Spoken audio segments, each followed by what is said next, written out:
त्या प्रसादातून देवापर्यंत पोहोचतात. तू आज केलेला प्रसाद उद्या दाखवणारच देवाला.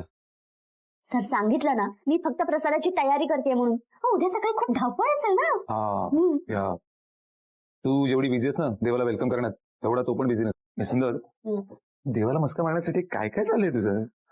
ओ हॅलो, मी जे काही करते ना ते अगदी मनापासून करते. अच्छा. सुंदर, तू आपलं लग्न पण मनापासून मानतेस का? मोहरा मानलं म्हणजे लग्न पण मानलंच ना. आपण एकमेकांसोबत कधीच हॅपी राहू शकत नाही. पण तुम्हाला काय फरक पडतो? मी असो वा नसो. सुंदर, तू कुठे जाणार आहेस मला सोडून? तुम्हाला भीती वाटते का मी तुम्हाला सोडून जाईल? आणि मी गेलेच तर काय फरक पडतो तुम्हाला? फरक पडतो मिसिंदर. काय पडतो फरक? काय? मलाच नाही, अख्ख्या घराला फरक पडणार आहे. घराला? मिसिंदर, तू गेलीस तर प्रसाद, इंदोरी पोहे, जिलेबी बनवणार कोण? सर तुम्ही ना तुम्ही जा बघू इथून. जा. सगळं मजाक बनवून ठेवलाय तुम्ही. कशाला चिडचिड करतेस तू? जा म्हटलं ना इथून. मला काम करू द्या. जा. नाही तर फटका दे ना आता. जा. फरक पडतो मिसिंदर. तू मला सोडून गेलीस तर माझं आयुष्य संपेल. तुझ्याकडे एकच मागणं आहे आता. उद्या तुझ्या हजेरीत तरी यांना त्यांच्या मनातल्या प्रेमाचा अहसास होऊ दे. जाणार आहे का आता? हॅलो शिर्के. शिर्के? शिर्केंना चटका देते. रात्री सुद्धा माझ्या नवऱ्याला सोडत नाही.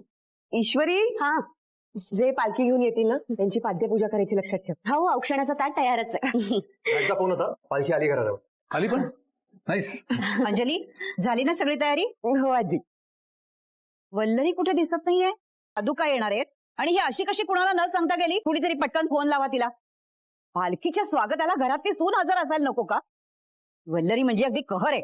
आजी रिलॅक्स, मी मामीला फोन करतो. घ्या, आली मॉम. अगं होतीस कुठे तू? जरा एक काम होतं ते करायला गेले होते बाहेर. आज सकाळी सकाळी तुला बाहेर जायचं होतं का?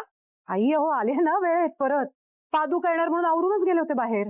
अगं पण अशा वेळी जास्तीची कामं असतात. तू घरातली सून आहेस, तू घरात हजर असायला नको?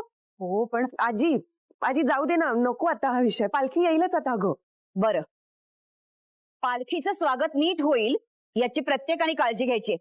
हो आजी. पालखी आली रे. काय बॉक्स कुठे?